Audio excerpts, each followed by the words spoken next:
d'un sujet qui s'appelle le Dimayon. Le Dimayon en français c'est l'imagination. Chez le Rav Kook, le mot Dimayon a une signification un petit peu différente. Et il y a une très grande importance chez lui, le Dimayon. Qu'est-ce donc que le Dimayon? Alors on va lire un petit peu le premier chapitre que je vous ai montré ici. Les trois premiers chapitres, ils sont tirés du Orot HaKodesh, et puis la photocopie d'un texte, c'est de Enaya, le livre du Rav Kook sur le traité de Brachot.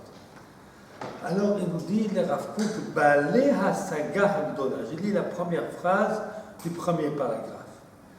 Baalei Hasaga Hagdolim, Koach HaMedame Shelehem, הוא גדול ונסגר מאוד, והוא מקושר עם החזיונות היותר כלליים שבמציאות, ולפי גודל הגבורה הרוחנית והטהרה הנפשית שלהם, פועל בהם כוח המדמה את פעולתו לצייר ציורים עליונים ונשגבים, שאור האמת העליונה מתגלה על ידם, בגילויים כאלה שאין שום שכל הגיוני יכול להגיע אליהם. Alors il nous parle de Baalei Hasaga Hagdola. C'était des gens d'une haute stature, qui sont capables de saisir des choses que pas tout le monde est capable de saisir. Eh bien, il nous dit que Koach HaMedame Shelehem, leur force du Koach HaMedame, j'aimerais traduire Koach HaMedame par Chazon. Chazon, c'est quelqu'un qui a une vision. C'est quelque chose qui s'approche de la prophétie. C'est quelque chose qui est au-delà de la pensée normale et habituelle. On pense, on réfléchit comment faire pour gagner sa vie, comment faire pour faire ses études, comment faire pour prier comme il faut, pour ce qui est devant nous. Le Koach HaMedame, c'est imaginer. Imaginer, ça n'est plus loin, ça n'est plus haut. Là, on va lire, on va sauter au prochain paragraphe, aller au paragraphe Ayin Aleph. Achdut HaRuchaniyut, il se trouve, c'est quelques chapitres après le chapitre que nous lisons là, et puis nous allons avec cela encore comprendre un tout petit peu plus ce que le Rav Kook entend par Koach HaMedame. Il nous dit B'chinuch ha'adam v'yachid, dans l'éducation d'un individu. Adam v'yachid, c'est un individu. B'chinuch ha'adam ha'klali, l'évolution. Adam HaKlali, c'est un homme qui a une responsabilité collective. Je ne sais pas, un président, un Rosh Kehila, un président de communauté, un maire d'une ville, voilà, quelqu'un qui a une responsabilité sur la collectivité. Eh bien, Ha'umma v'ha'enoshut, ha'enoshiyut, katuv, c'est le sens de enoshut. Une nation ou Enoshiyut, l'humanité tout entière. Il doit faire attention à unir. On ne va pas tellement parler maintenant de l'Ardout, on va parler de quelque chose qu'on va voir tout de suite. L'Ardout HaRuchaniyut, l'Ardout de tout ce qui est spirituel, de Haïm, c'est-à-dire. Alors il nous parle de quatre choses. Il nous parle du Sechel, il nous parle du Regesh, il nous parle du Dimayon, c'est ce qui nous intéresse maintenant, pourquoi j'apporte ce texte ici, et le Pe'ulot. Alors les mots simples, d'abord on va les expliquer. Pe'ulot, ce sont les activités, les actions des hommes. Nous avons le Sechel c'est l'intelligence, et puis le Regesh c'est la sensibilité. Et puis donc il nous dit il y a quatre niveaux, il y a l'intelligence, et puis il y a, après l'intelligence, en dessous de cela vous avez le Regesh, c'est pas en dessous, c'est un autre, voilà, la sensibilité. Après cela, vous avez le Dimayon, et après ce qu'on doit expliquer, et pour l'autre, les activités. Alors, on va lire ici ce qu'il nous dit, que l'intelligence influence la sensibilité. Alors, ça, il faut comprendre, a priori, c'est deux mondes différents, l'intelligence et la sensibilité. L'intelligence qui influence la sensibilité. Va Regesh à la Dimayon, la sensibilité sur l'imaginaire, va Dimayon al ha-pe'ulot, l'imaginaire sur les activités. Maintenant, moi, je veux surtout mettre l'accent sur Hadimayon à la l'autre. C'est-à-dire qu'un être humain, eh bien, il a une vision qui va au-delà de ses besoins, et cette vision-là l'amène à agir. Alors, on nous a parlé de 4 niveaux de personnes. Il y a un individu, une personne qui a une responsabilité sur la collectivité, nation, et puis l'humanité tout entière. On va essayer d'illustrer cela. Alors, un individu, normalement, il se préoccupe de ses études, il se préoccupe de se marier, d'avoir une famille, des choses naturelles, quoi, d'avoir de quoi gagner sa vie, de faire attention à son corps, faire attention à son âme. En fait, il fait attention à ce qu'un homme doit faire attention. Maintenant, un homme, il peut avoir quelque chose de plus que cela, avoir un idéal.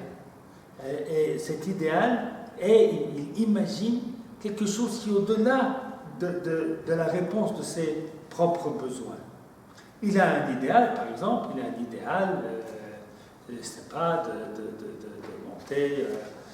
monter une organisation qui va aider les enfants autistes, par exemple.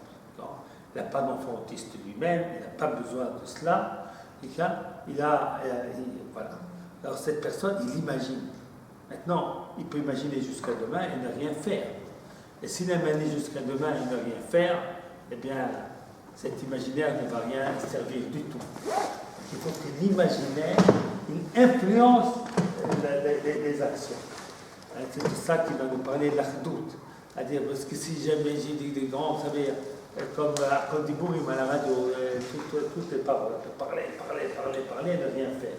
Ça n'a pas de sens. C'est destructeur, c'est quelque chose de terrible. Mais si on a un être humain qui est son imaginaire, c'est-à-dire ses idéaux, ce qu'il pense qui est au-delà, et puis ça influence ses activités, ça fait partie, ça fait une personne qui est hors du commun. Alors si cette personne, ce n'est pas un individu, mais c'est une personne qui a une responsabilité, le maire de Jérusalem, le chef de l'État, un rabbin de communauté. Non. Alors, il est rabbin de communauté, bon, il va s'occuper des mariages, il doit faire des discours de circonstances, et dans son curriculum, on va dire un certain nombre d'activités qu'il doit avoir, il y a un certain nombre de cours. Bon, il peut faire son travail très bien, comme il faut. Non. Mais il peut être quelqu'un qui a un chazon, une vision. Ouais. J'aimerais que dans ma ville, eh bien, on réussisse à ce que tout le monde aime le Shabbat. Non. C'est un rêve. Non. Maintenant, il va essayer de mettre en pratique, en activité, faire des actions pour que ce rêve puisse devenir réalité. Eh bien, cette personne-là, c'est Dimayon. Ça, c'est le Dimayon sur le plan d'une personne, comme les Arabes avaient appelé Adam Aklali. Un homme qui a une responsabilité sur la collectivité. Sans aucun doute un Premier ministre, un chef d'État, eh bien, il peut s'occuper de régler les problèmes pour avoir une vision. Il veut amener quelque chose. Un grand homme, c'est celui qui a une vision. Alors il parle ensuite de la Oumma, la nation elle-même. Il y a une âme collective d'une nation. Il y a une nation, je ne sais pas, qui a un idéal d'égalité, de fraternité. Je ne sais pas si c'est vrai ou pas, mais pour cela, ils sont prêts, la nation tout entière est prête à se mettre au service d'un idéal qui est au-delà de la satisfaction des besoins. Peut-être le Noshou qui rêve un petit peu la Rakouk, mais l'humanité tout entière, eh bien, elle peut rêver de faire un monde de paix, ou je ne sais pas, voilà. Alors il dit, voilà, il nous dit, donc avec ça, c'est pour bien comprendre qu'est-ce que c'était le Dimayon. Dimayon, c'est pas imaginer un dessin, mais c'est imaginer quelque chose qui est au-delà de nos besoins, sur lequel qui va avoir une influence sur mon activité. La Rav Kook pense qu'un être humain qui n'a pas de Dimayon, eh bien, ce n'est pas un véritable être humain. Ce qui fait qu'un être humain est un être humain, c'est justement qu'il est là au-delà de la réponse à ses besoins immédiats. Alors, on va maintenant reprendre le premier paragraphe qu'on a lu au début. et puis on va mieux le comprendre. Bale à Sagar Dolim, les personnes qui sont d'un grand niveau, leur imaginaire, leur vision est quelque chose de très très très élevé.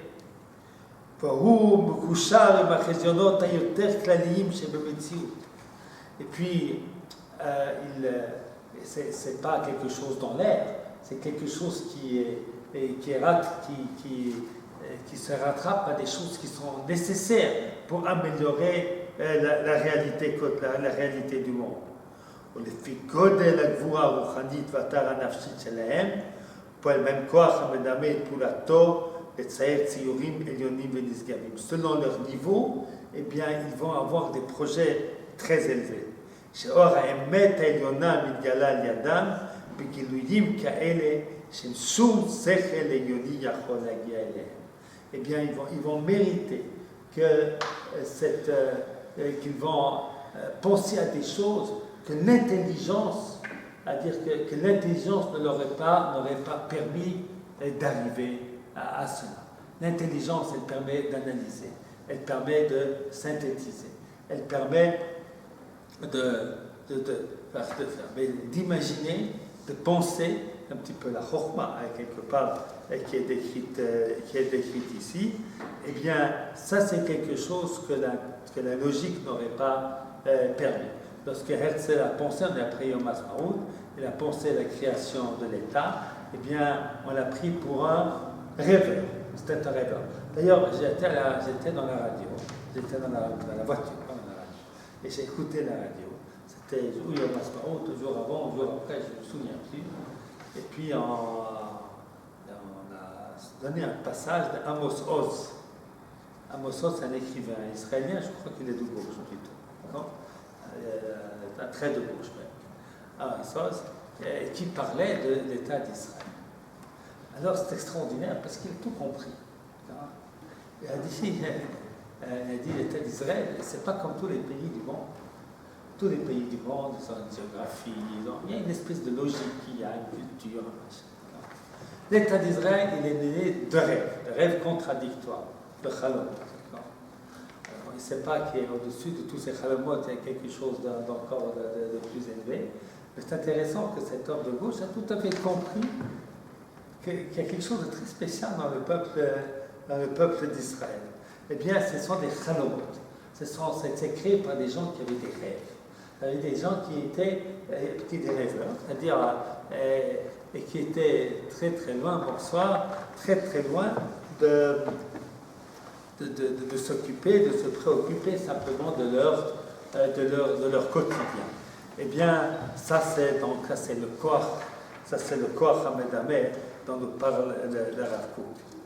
Al tihye kala beinecha התפתחותו של כוח המדמה, גבורתו וצרצוחו, שהוא מקושר בקדושתו וטהרתו, כי הוא הכיסא שאור החוכמה והחיים העליונים שורים עליו. c'est-à-dire, si un être humain, eh bien, il développe son corps Hamedameh, c'est-à-dire il développe des idéaux d'aller au-delà de lui-même, eh bien, il reçoit en cadeau, comme un head, comme un écho, ou un répondant.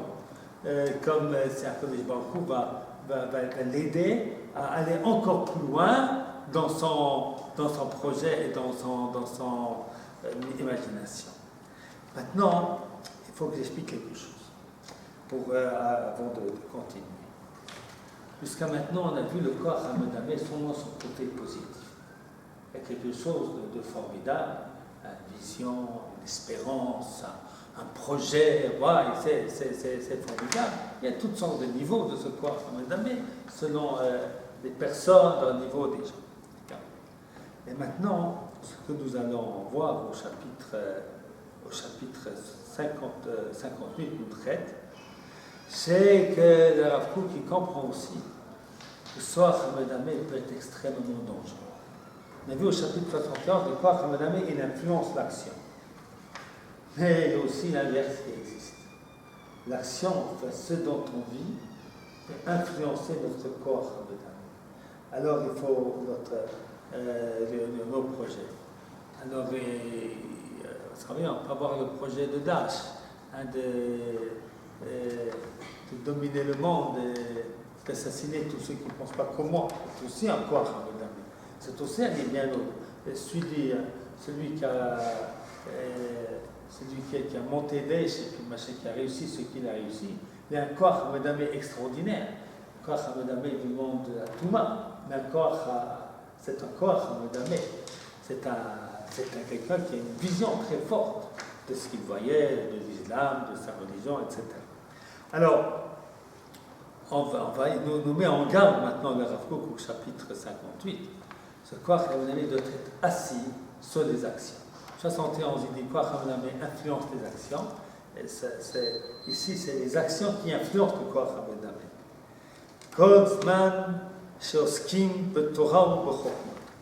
Quelqu'un qui s'occupe de Torah, de sagesse, qui essaie de savoir ce qu'Hachem veut de nous, de gmilut chassadim, de faire des bonnes actions, de yishuvo shel olam, vraiment on s'occupe du bien-être de l'univers, be'avat habriot ou b'derech eretz, d'aimer les créatures et de se conduire correctement, et l'itpachet mikol itpartsu shel animim.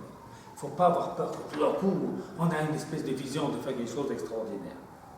וכל הפועל יותר תביעה שמשה הדמיון תתהפך לאור גדול של זהב שבא ויחי וייתן לו מזהב שבא ויתפלל בעדו תמיד כל היום וברכינו. Qu'il espère, c'est quelque chose de formidable. S'il a cette envie d'aller beaucoup plus loin, ça ne peut être que quelque chose de positif. Elle doit recevoir en répondant la Kodesh Baruch Hu. Et qu'est-ce qu'il nous a dit là? Il nous a dit là tout très important. Tâchez qu'il soit assis, Torah, Chorma, Glut Chassadim, Yishuvo Shel Olam. Mais s'il n'est pas là, s'il est ailleurs, eh bien, son corps Hamed Ami peut l'amener à des choses absolument dramatiques. C'est-à-dire, un homme est un être spirituel qui va au-delà de lui-même. Bonsoir. Ça peut être pour le bien, comme ça peut être pour le bien, comme ça pourrait être pour le mal.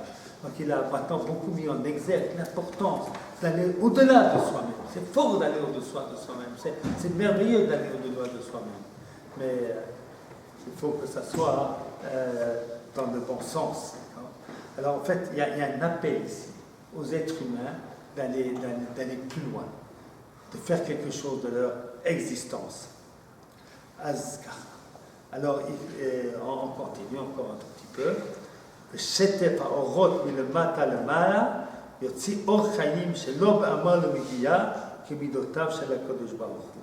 C'est-à-dire, le fait qu'il y a des lumières qui viennent de lui, eh bien, il va recevoir en répondant des lumières qui viennent d'en haut, même sans les chercher. C'est-à-dire, s'il a une bonne assise et qu'il veut faire quelque chose, eh bien, il va recevoir en répondant de pouvoir faire encore beaucoup plus que ce qu'il pensait. Ça me fait penser à la fille de Paro. La fille de Paro, quand on passe à Shemot, qu'elle a vu un berceau avec un bébé, elle a dit, mais Yaldé à Ivrim Miou, ça s'entend un bébé juif. Vatishlach et Amata, elle a envoyé sa servante, c'est comme ça qu'on traduit. Achidit, servante, on se dit Shifrata. Pourquoi c'est marqué Amata? Alors il nous dit, il y a eu un miracle. Le miracle, elle avait sa main, et puis sa main s'est allongée de plusieurs côtés. Alors moi j'ai entendu une question, une réponse que mon père m'a rapportée, mon père Zechat Tzadik Livracha, du José Milouli. José Milouli a posé une question. Eh bien, il a dit, la question était la suivante. Que Dieu fasse des miracles, il peut rallonger la main de parole, Dieu peut tout faire. Mais elle est idiote. Qu'est-ce qu'elle tend sa main pour prendre un enfant qu'elle ne peut pas atteindre? Est-ce qu'elle peut... Adel Noulan, il a répondu tout simplement, de là on apprend que lorsqu'il s'agit de sauver des Juifs, il faut tendre la main, et puis ensuite, Akadosh Baruch Hu fera le reste. Parce qu'elle dit ça pendant la Seconde Guerre mondiale. Alors, en vérité, ce qui s'est passé chez la Bat Paro, avec ce que nous voyons chez la Rav Kook, c'est qu'elle avait un corps Hamed Ami. Elle a eu envie, et c'est ça le miracle, c'est ça la main qui s'est rallongée. La main s'est pas rallongée, elle a envoyé sa chifra. Mais la main qui s'est rallongée, c'est qu'elle est allée bien au-delà de son être. C'est une fille de Pharaon, une fille gâtée qui a tout ce qu'elle a, tout ce qu'elle veut et tout ce qu'elle a besoin. Puis voici qu'elle est allée au-delà d'elle-même. Elle est allée sauver un enfant. Hein, c'est extraordinaire. C'est un rêve d'aller sauver un enfant. Alors, eh bien, ce rêve-là, eh bien, comme il dit le Rav Kook ici, eh bien, c'est lumière qui vient d'en bas vers en haut, Yotzi Or Chaim, fait sortir une lumière de vie, chez l'Oba Mal Megia, sans fatigue, c'est un cadeau qui va venir de la Kodesh Baruch Hu. Chez Bara et Akol Boruach Piv, Ma'ane B'milule Dili Abdi Shamayim Ba'aretz, Afachiyat, c'est une citation du Zohar. Vasim Dvarai Beficha, Betzel Yadi Kisitecha, Lito Hasham Eliased Aretz, Velemor le Tzion le Amiata.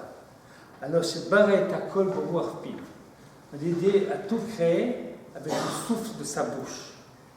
Ma'ana b'milule dili abdit shamayim ba'aretz, que moi avec ma parole j'ai fait les cieux et la terre, afachiyat. Toi aussi c'est ainsi.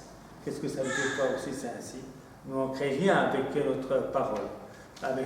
Oui, on crée notre parole, notre pensée, notre volonté de faire quelque chose qui est au-delà, eh bien, ça crée des mondes. On crée des mondes imaginaires qui vont devenir réalité. Le danger, c'est s'ils ne deviennent pas réalité, mais c'est encore le troisième paragraphe qu'on va le voir tout à l'heure si on a le temps. Alors, pour compléter maintenant ce qu'on vient de voir, il y a encore un dimayon positif, encore un dimayon négatif. Eh bien, il y a un très très beau texte, toujours du Rav Kook, mais dans un autre livre, dans Enaya. Enaya, c'est le livre que Rav Kook a écrit sur les Agadot de Chazal. Je ne sais pas sur quoi il a écrit, en tout cas, ont paru les volumes sur Masechet Brachot et Masechet Shabbat. Ça, c'est un texte sur le 9e chapitre du traité de Brachot, qui a beaucoup de rêves, d'histoires, d'Agadot. Donc, il y a presque un livre entier sur ce chapitre-là. Alors, Amar Rav Chisda, Chalm Biche Adif Mitala. Un mauvais rêve, c'est mieux qu'un bon rêve. Alors, un rêve, c'est déjà quoi, Hamadam? C'est de l'imaginaire, un rêve. Alors, il dit, mauvais rêve, c'est mieux qu'un bon rêve. Regardez à côté notre Gemara, un petit peu plus loin. Omaravuna, le Adam Tov Marim Lo Chalomra, un homme bien, on lui montre un mauvais rêve, ou le Adam Ra Marim Lo Chalom Tov. Un homme mauvais, on lui montre un bon rêve. Pourquoi? L'explication de Rav Kook est merveilleuse. Il nous dit voilà, un homme qui est bien,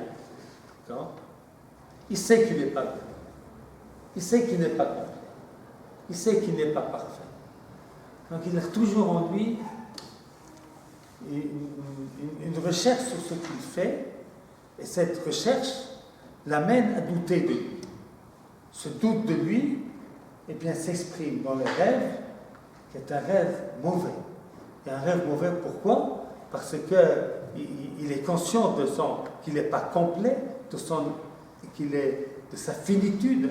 Et puis alors, il va aller plus loin, mais il n'y arrive pas. Alors, en rêve, il va rêver de justement cette situation à lui qu'il montre. Le rachat, celui qui est méchant, il croit qu'il est parfait. Donc il ne lui montre rien. Donc lui, il voit de lui que le bien. Alors, qu'est-ce qu'il va voir? Il va voir de bonnes choses. On va lire dans le texte un petit peu, c'est ce qu'on a expliqué maintenant. Kasher, Basher Achalom Yisodou Makoach Hamedameh Shebenefesh. Les rêves, il provient de la côté imaginaire, du côté spirituel, du côté de tout ce qu'on a expliqué tout à l'heure. Koach Hamedameh Shebenefesh. Al-Kei Nuchal Al-Pi, V'La'arich Troach Koach Hamedameh Shel Haish. du rêve, on va pouvoir voir quel est le rêve, finalement, de cet homme.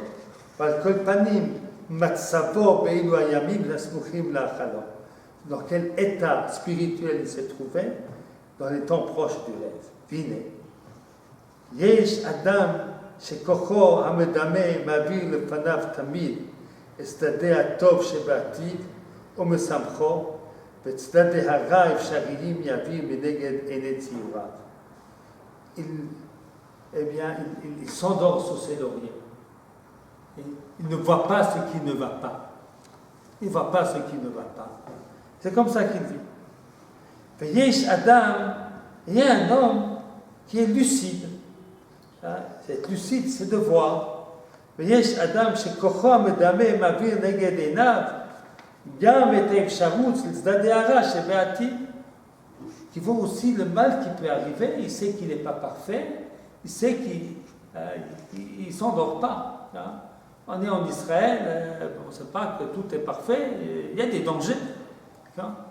Puis quelqu'un il peut dire non, tout est bien, on a une bonne armée, c'est très fort, on n'a rien à craindre. C'est d'Israël avant la guerre de Kippour. On est parfait, on est sûr, on est invincible. Alors on ne rêve pas de mauvais rêves. On n'imagine pas qu'il peut nous arriver un malheur. Et bien qu'il y avait des choses qui étaient inscrites vraiment claires, on ne pouvait pas le voir. On ne pouvait pas le voir parce qu'on ne voulait pas le voir, trop imbus qu'on était de nous-mêmes. Alors, אז נמצא, וכאשר נשקול לשתי אלה התכונות פלס המועיל, נמצא כי כוח המדמה המחליק לאדם לצייר לפניו רק את הטוב, יוכל לעוור עיניו שלא ישום לב על דרכיו ימשכו ללכת בשרירות ליבו, כי אין לפניו חשבון על התוצאות הרעות של העתיד הצריך זהירות וזריזות להינצל מן הרע ולזכות אל הטוב. C'est-à-dire celui qui est imbu de lui-même, qui ne va pas voir les dangers qui se présentent devant lui, eh bien finalement, il est attiré par ses désirs et ses passions, et puis ensuite c'est trop tard. Alors c'est pour ça. כי הדברים המביאים רעה אל האדם, בין מצד מצבו הרוחני ומצד מצד הגשמי, רבים הבאות. וצריך להיות עזור במלחמה לכבשם לפניו, למען ילך בדרך החיים והטוב לטובתו החומרית והרוחנית. Un homme doit vivre dans la lucidité. Il doit vivre, la lucidité, c'est avoir un peu d'imagination. C'est de ne pas seulement voir maintenant, c'est de voir aussi demain. Si tu vois aussi demain, tu vois ce qui risque d'arriver, eh bien tu peux prendre les mesures qu'il faut pour que ça n'arrive pas et qu'arrivent les bonnes choses. Mais si tu n'es pas lucide, eh bien si tu n'es pas lucide, tu ne prends pas les bonnes décisions, et puis c'est seulement lorsque c'est trop tard. Alors moi je ne connais rien, je ne suis pas un soldat, moi c'est pas moi qui vais critiquer, mais il paraît que comment est-ce qu'il s'appelle, le Mevaker à Medina, c'est politique ou pas politique, je n'ai pas d'opinion, c'est pour illustrer la chose. Eh bien, lui il a critiqué ce qu'ont fait la direction d'Israël au moment de notre dernière guerre, en disant qu'ils ont caché le problème des tunnels. C'était un immense problème. C'était un danger énorme. Eh bien, on n'a pas pris les devants. On n'a pas pris les devants pour y faire face. Bon. Finalement, ils se sont quand même bien débrouillés. Donc, moi, c'est pas moi qui va critiquer. Mais c'est parole du Mevaker à Medina. Mevaker à Medina, son métier, c'est de critique. C'est toujours facile. C'est plus facile de critiquer que de faire. Voilà. Mais en tout cas, si on note les personnes, les gens, qu'on les aime ou qu'on les aime pas, ce qu'il dit, sa critique, c'est qu'on n'a pas essayé de prévoir. C'est seulement à la dernière minute qu'on a essayé de faire quelque chose pour se sauver. Alors ככה, אומנם מי שהמדמה שלו מצייר לו גם כן את צדדי הרע שבמציאות, celui qui est capable d'être lucide pour voir tout ce qui peut arriver de mal. Eh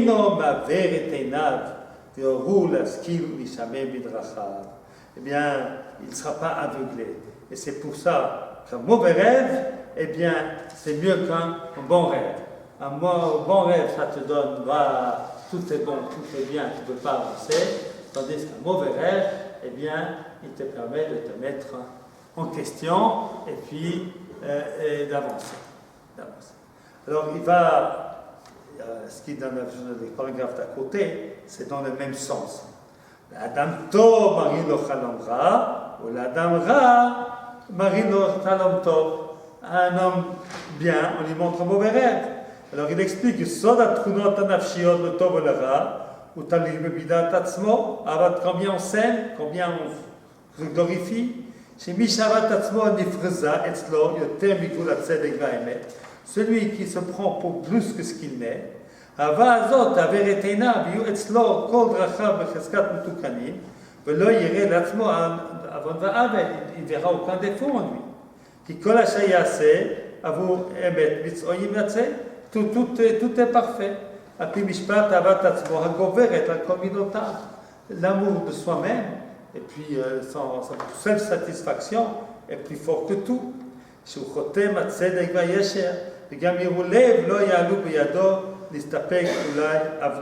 va même pas imaginer qu'il a fait peut-être quelque chose de mal.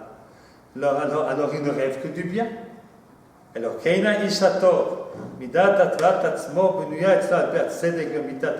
pas qu'il faut se détester et se voir tout en noir, mais il faut se voir de manière objective. Et s'il a fait quelque chose de mal, il en souffre. Il va le reconnaître.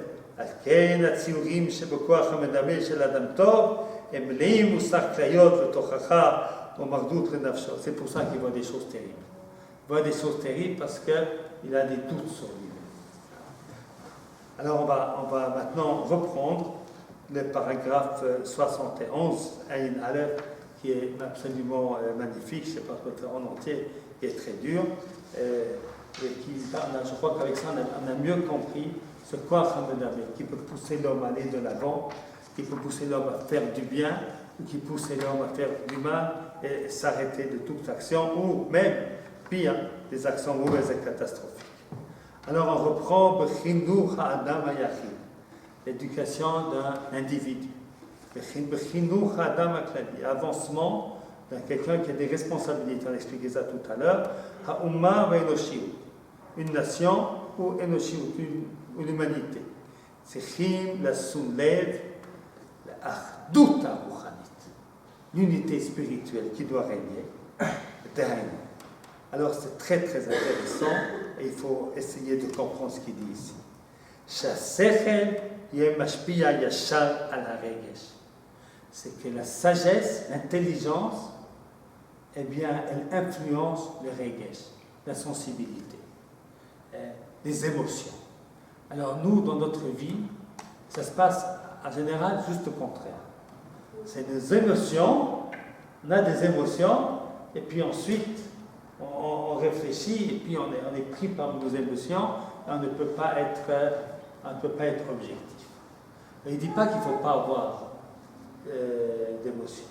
Il ne dit pas qu'il ne faut pas avoir d'émotion. Oui, il faut avoir d'émotion. Il faut être quelqu'un qui vit une vie intérieure. Un âme n'est pas seulement esprit. Mais il faut que nos émotions, elles soient le fruit de notre intelligence. Non? Que ce ne soit pas crayote, pas ce qui sort automatique, à colère automatique. Il faut que notre réflexion, elle influence notre regesh. Alors, il y a une phrase très belle, une marloquette entre les commentateurs. Ceux qu'on humilie, mais qui n'humilient pas. Shomim cherpatam. Ils entendent qu'on dit du mal sur eux. Enam mishivim. Et ne répondent pas. Smechim beisurim. Ils se réjouissent des souffrances.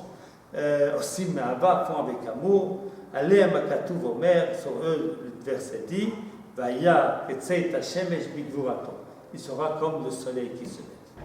Alors, Ne'elavim ve'enam oddim. Ceux qu'on humilie, un autre mot pour dire la livre, vexés. Hein, ceux qui sont que l'on vexe et qui ne vexent pas à leur tour. Ne'elavim ve'enam oddim. Alors, il y a deux manières de voir. Est-ce qu'ils sont vexés, mais ils ne vexent pas à leur tour? On les a vexés, ça leur a fait mal, très très mal, mais ils ne vont pas vexer à leur tour. Ou bien, Nélavim, ils ne sont pas Nélavim, ils s'en foutent, ils sont au-dessus de cela. Non. Alors, en réalité, ce n'est pas marqué qu'ils sont sur ça, c'est marqué qu'ils sont Nélavim, c'est-à-dire qu'ils ont des regachotes. Parce qu'un être sans regachotes, sans sentiment, sans sensibilité, ce n'est pas un être humain, c'est un ange, ou c'est une bête, c'est quelque chose qui n'est pas de l'ordre de l'humain. Un Nélavim, et un Amodim. Alors, ils ont un regesh, mais un regesh qui est dominé, qui est influencé par l'intelligence. Avec l'intelligence, la réflexion, ils peuvent faire la part des choses. Peut-être même que dans ce que l'on a fait, il y a peut-être quelque chose qui était mérité. Alors nous dit le Rav Kook, Sechel ye mashpia yashar ala regesh. Il faut que notre intelligence, que notre sagesse, elle influence nos émotions. C'est très fort, ça, c'est très pas simple. Peut-être si on fera d'autres cours, on reparlera de cela. Va regesh à la dimaya. Et le regesh, qu'il ait une influence, c'est-à-dire si c'est un regesh qui vient comme ça, sans qu'il soit venu du sechel, c'est très très dangereux. Parce que les regesh, nos émotions qui vont créer le dimayon, ils vont créer de la haine, ils vont créer des choses terribles. Mais si c'est notre regesh qui a été influencé par le sechel, et maintenant ce regesh, les choses sont intérieures, elles ne sont pas seulement intellectuelles, on les vit. Là, si on pense que lorsque Herzl a pensé à l'État juif, c'est pas son intelligence. Il a réfléchi, il y a un problème pour les juifs, c'est vraiment dramatique ce qui leur passe, les goïms sont tous méchants, il y a une solution, c'est de créer un État. Non, je ne pense pas que c'était comme ça. Je pense qu'il a dû avoir des émotions très fortes lorsqu'il a... Maintenant, il avait une intelligence, et puis qui ont une influence sur ses émotions, qui vont avoir une influence sur une vision des choses, et qui va ensuite transformer en action. Voilà un petit peu comment les choses passent dans une espèce d'idéal dont on parle ici, le Rav Kook. Ou que chez Stira ben Ele Achalakim, et lorsqu'il y a contradiction entre toutes ces parties-là, alors tout peut être détruit. Si on a de grandes idées, mais on ne fait rien. Ou si on a une intelligence, mais nos émotions vont dans l'intelligence, je pense qu'il faut faire comme ça, mais dans la réalité de mes émotions, je fais X sur mon intelligence, et puis je me laisse aller par mes émotions. Si c'est comme ça, la harissa, la destruction, elle risque d'arriver. ועל גבי אלה 4 חלקים שהם שכל, רגש, דמיון, מעשה, מתעלה העניין האצילי שהוא שורש הנשמה. Il y a quelque chose dans la racine de l'âme qui dirige tout ça, chez la Ish et chez la Tzibur, le Makor, Havaya et Yona. Nous ne sommes pas tout seuls, notre Neshama est individuel et collectif, est relié à Kodesh Baruch Hu, et donc il faut avoir confiance, être des hommes dans le Sechel, dans notre intelligence, eh bien, c'est ce qui commande, mais pas ce qui commande et qui arrête. Elle commande nos émotions, qui vont commander nos rêves, qui vont nous amener à agir. Et puis comme ça, il y a une grande unité dans notre personnalité. Voilà pour ce shiur-là. On va faire un petit peu d'halakha comme à notre habitude. Et puis comme nous sommes à la Sfirat Omer, on va parler un petit peu de Sfirat Omer.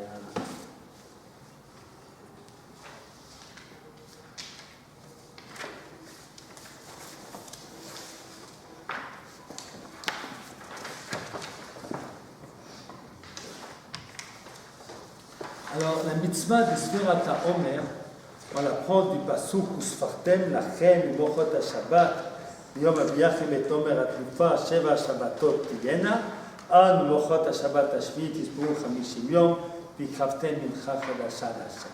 Alors, l'explication habituelle, c'est que la Sfirat HaOmer vient relier Pesach et Shavuot. Ça, c'est sans aucun doute l'opinion du Rambam, qui pense qu'aujourd'hui aussi, la compte du Homer est une obligation de la Torah. D'autres pensent que c'est une obligation des sages, parce qu'on nous dit Miyom Aviyachem, du jour où on apporte le Korban. Quand on n'apporte pas de sacrifice le deuxième jour de Pessah, eh bien le Homer n'est qu'un souvenir de ce qu'il y avait. Alors, d'une manière ou d'une autre, c'est un lien entre Pessah et Shavuot qui s'explique généralement de deux manières. C'est que Pessah, c'est la libération matérielle, physique, et puis Shavuot, la libération spirituelle. Alors on vient nous dire qu'il faut lier les deux choses. Il faut les lier. Parce que si on est des hommes de Torah libérés spirituellement, mais qu'on n'est pas libre dans notre pays, ça ne vaut pas. Et puis si on est libre dans notre pays et qu'on n'ajoute pas la spiritualité, ça ne vaut pas non plus. Il faut que les deux choses soient liées. On explique aussi, c'est un petit peu difficile aussi de dire que Pessah c'est seulement quelque chose de matériel, parce qu'après Pessah on a accepté les mitzvot, etc. Mitzvah Rishona, c'est Stavou Israël. Alors on peut aussi expliquer que le lien, le Sfirat HaOmer, c'est relier le monde des mitzvot au monde de l'étude. Parce qu'une mitzvah sans Torah, c'est comme un corps sans âme. Et puis, Torah sans mitzvot, c'est rien du tout. Parce qu'une âme sans corps, c'est mort. C'est pas possible. Puis il y a une troisième explication que j'ai vue dans le livre Kaf HaChaim, qui cite du Harizal, dans Sefer HaKavanot, et qui explique qu'en vérité, c'est un monde à soi. Ce n'est pas seulement un lien entre Pessah et Shavuot. Parce que vous voyez, on commence à compter pas le premier jour de Pessah, le deuxième jour de Pessah. Et puis on termine le 49e jour, la veille de Shavuot. Alors ça a une valeur en elle-même. Alors pour comprendre ce qu'il dit, on va ajouter que les mitzvot en général, eh bien les mitzvot par pratique, elles viennent mettre dans la réalité un grand idéal. Par exemple, Shabbat, la croyance en Dieu créateur du monde. Pendant 24 heures, je ne peux pas faire ce que je veux. Sans Pétard, l'idée de liberté. Shavuot, l'idée de spiritualité.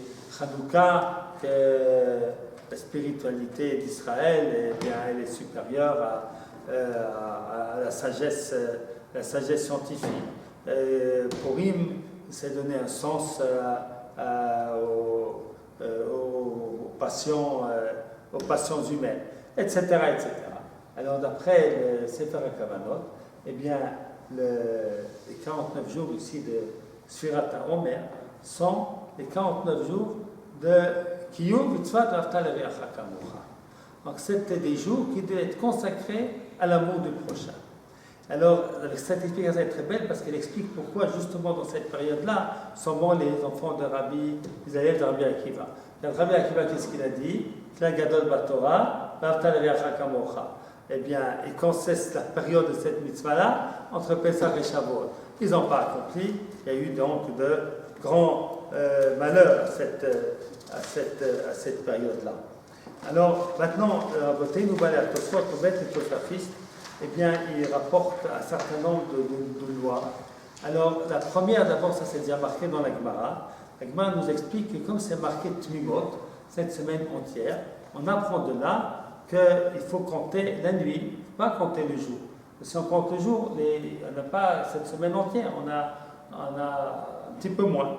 Voilà, ça c'est maintenant. Tosfot nous apporte encore deux éléments supplémentaires. Il dit aussi qu'il faudrait compter au début de la nuit pour que ça soit vraiment complet. Et puis il se pose la question, qu'est-ce qui se passe si on n'a pas compté la nuit? Si on a compté le jour, est-ce que c'est valable ou c'est pas valable? Il y a une marque. Si c'est valable quand même, si on a compté le jour. Et puis il apporte quelque chose du Baal Halachot Gedolot, qui lui dit que les 49 jours c'est une seule mitzvah, et si on a oublié un jour, on ne peut pas continuer de compter. Alors Tosfot il dit sur ces paroles du Baal, c'est la dernière phrase que vous voyez, très étonnant ce qu'il dit, c'est pas possible. On ne peut pas dire que les 49 jours sont une mitzvah. Il faut comprendre pourquoi. Eh bien, d'abord parce qu'on dit tous les jours, on fait la bracha tous les jours. Si c'était une seule mitzvah, on a fait la bracha qu'au début. Et deuxièmement, on n'a jamais vu une mitzvah qui se divise en 49 jours. C'est quelque chose du jamais vu, ce sera un très grand Kiddush. Et puis surtout, la Gemara, elle a appris de Tmimot qu'il faut compter la nuit et pas le jour. Tu ne peux pas faire des drachot qui ne sont pas marqués dans la Gemara. Tu inventes des trucs qui n'existent pas. Donc, il dit Tosfot, même si on oublie un jour, on peut continuer de compter avec bracha. Ça, c'est l'opinion de Tosfot qui est en désaccord avec Barak. Comment c'est tranché dans le Shulchan Aruch? Shulchan Aruch, il a tranché quelque chose du milieu. Il a dit, on va respecter Barak, on ne va pas compter, si on ne peut pas faire des brachot si on oublie un jour, mais on compte quand même. Puisqu'il y en a qui disent qu'il faut compter, alors il faut compter, il y en a qui disent qu'il ne faut pas compter. Alors, on va compter quand même, c'est pas grave de compter. On ne veut pas faire la bracha, il ne faut pas que ça soit une bracha le vatal.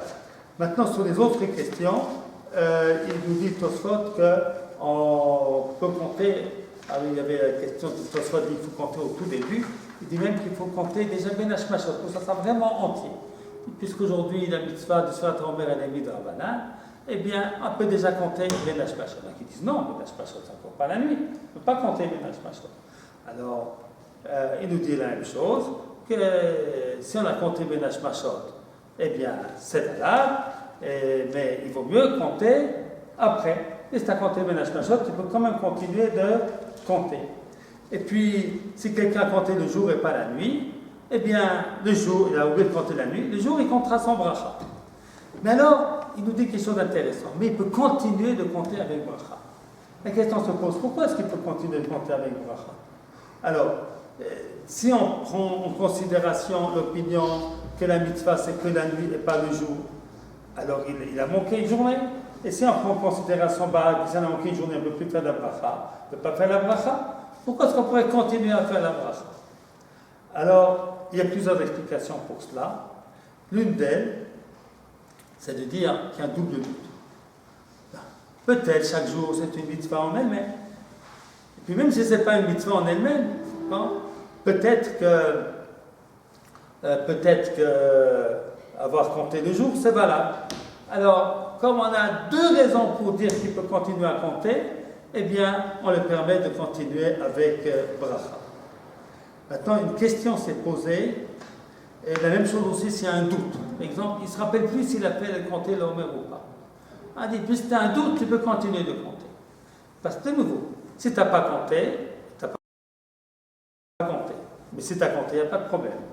Mais même si tu n'as pas compté, si la halakha est que chaque jour c'est une mitzvah en elle-même, tu peux continuer à compter. Comme il y a deux bonnes raisons de pouvoir compter et une seule de ne pas pouvoir compter, il peut continuer de compter avec bracha. Maintenant, qu'est-ce qui se passe si quelqu'un est devenu bar mitzvah? Ça arrive souvent, parce que beaucoup de gens ils naissent entre Pessah et Shavuot. Bon, il n'y a pas un arrêt des naissances entre Pessah et Shavuot. Machleket Yoldot à Sharet Tzedek travaille aussi entre Pessah et Shavuot. Et aussi, il y a des garçons qui naissent. Eh bien, si on est en Pessah et Shavuot, il y a une bar mitzvah entre Pessah et Shavuot. Alors maintenant, qu'est-ce qui se passe? Ils ont commencé à compter, ils n'étaient pas encore chayav de mitzvot. Alors, maintenant, les milieux, ils sont par mitzvah. Jusque-là, ils ont compté par éducation. Est-ce qu'ils peuvent continuer à compter? Dit la Rav Odia, ça ne peut pas continuer à compter. Parce qu'une mitzvah qu'on a faite lorsqu'on était par chayav, elle n'est pas valable. Hein? C'est pas valable. Donc, comme s'il n'a pas compté, puis comme il faut compter tous les jours, et si on a sauté une journée, on ne peut pas faire la bracha. Donc, il fait la bracha jusqu'à la bar mitzvah. Depuis la bar mitzvah, il ne fait plus de bracha jusqu'à Shavuot. Comme ça dit le Rav Yosef. Le Kaf HaChaim, lui, dit non, il continue à faire la bracha. Alors, je vais expliquer le Kaf HaChaim. Je veux dire que la vérité, c'est que la halakha n'est pas comme le Baal halakha de l'autre. La halakha, elle est que ce n'est pas que les 49 jours, c'est une mitzvah. Tosfot nous a dit, Teima Gedola. C'est par respect pour le Baal, on dit quand tu ne fais pas la bracha. Mais dès qu'il y a un doute en plus, eh bien, on se base sur les autres opinions, on peut continuer à faire la bracha. Maintenant, en ce qui concerne un enfant, il y a une discussion si un enfant, s'il est chayav de mitzvot, midrabanan, ou il fait juste pour s'habituer, ça ne compte pas. eh bien pour beaucoup, ça compte, c'est une marloquette. Pour certains, ça compte, pour certains, ça ne compte pas. Alors, on a de nouveau un double doute. Bon. Et si ça compte, il peut continuer à compter. Et même si ça ne compte pas, peut-être que chaque jour est une mitzvah pour elle-même. Et c'est ainsi que le Kafachim dit, quelqu'un qui fait la mitzvah, il peut continuer à compter. Maintenant, pour terminer, je vais vous rapporter l'explication du Rav qui s'appelle, je ne me rappelle plus comment il s'appelle Rav Pesach Tifraim, était Rav de Jérusalem. Lui, il dit, il peut continuer avec moi. Il dit, sauf il a compté, pas dit qu'il n'a pas compté, il a compté. Alors on ne comprend pas ce qu'il dit. Il dit, même d'après Bahal, qui dit que si tu n'as pas compté une journée et qu'il ne peut plus compter avec bracha, lui ici il a compté. Alors on ne comprend pas ce qu'il dit. Puisque ce qu'on a fait lorsqu'on est patou, ça ne compte pas. Disons que quelqu'un est devenu juif, s'est converti entre Pesach et Shavuot. C'est sûr qu'il ne peut pas faire la bracha. À quelle différence? Alors la vérité, me semble-t-il, c'est que le Bahal, comment ce qu'il appelle le Rav Tifraim, il a compris le Bahal autrement. Parce que le Bahal, effectivement, est très étonnant. Comment tu dis que c'est tout des 39 jours, c'est une mitzvah? Tu inventes quelque chose qui n'est pas marqué dans la Gemara. Dans la Marca, c'est marqué que Tmimot, c'est pour dire qu'on compte la nuit et pas le jour. Et toi, tu ajoutes, tu dis non, Tmimot, c'est pour nous dire qu'il faut compter tous les jours. Si manque une journée, ça ne compte pas parce que tout est une mitzvah. Et comment est-ce qu'il dit une chose pareille? On ne peut pas inventer quelque chose qui n'est pas marqué dans la Gemara. Alors, la vérité, ce qu'il faut comprendre, c'est que le Bahal, ce n'est pas parce qu'il pense que 39 jours, c'est une seule mitzvah. Bien sûr, chaque jour, c'est une mitzvah à elle-même. Mais il dit, ça ne s'appelle pas compter. Faites les mathématiques, là, les gens qui sont au Mahomet, faites des sciences. Vous êtes d'accord que si vous faites un calcul, vous faites des mathématiques, 1, 2, 3, 4, 5, 7, 8, 9, c'est pas compter. C'est un compte bizarre. Non? Alors, nous dit, c'est pas à cause du mot de mot. C'est marqué qu'il faut compter. Si tu manques un jour, tu n'as pas compté. D'accord? Mais c'est vrai que chaque jour c'est une mitzvah. Chaque jour on fait la bracha. Chaque jour c'est une mitzvah. Mais il faut compter. Maintenant, si c'est pour cette raison-là, alors nous dit le Rav Tifraim, eh bien le type il a compté. Il a compté tous les jours. Il n'y manque pas.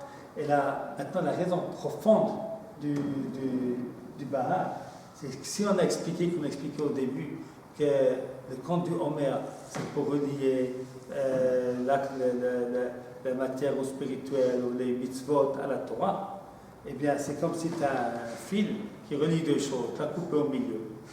Tu as coupé au milieu, c'est plus lié. Donc si on comprend que c'est véritablement un lien entre Pesach et Shavuot, s'il manque un jour, il manque un lien.